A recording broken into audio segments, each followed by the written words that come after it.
What we have here is a dog quick release solenoid.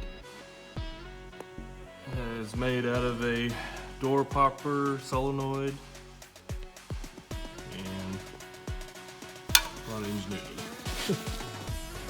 But this is here how it works. You take your simulated dog collar or ring like that, slip it onto that, push it up right there like that. I have mine rigged up with a winch remote and a relay.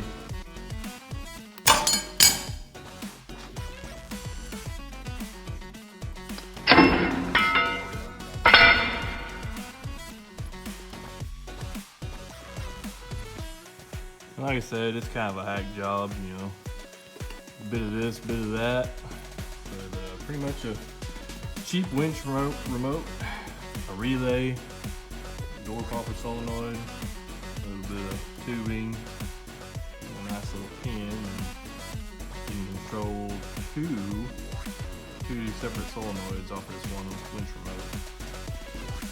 Alright, there you have it.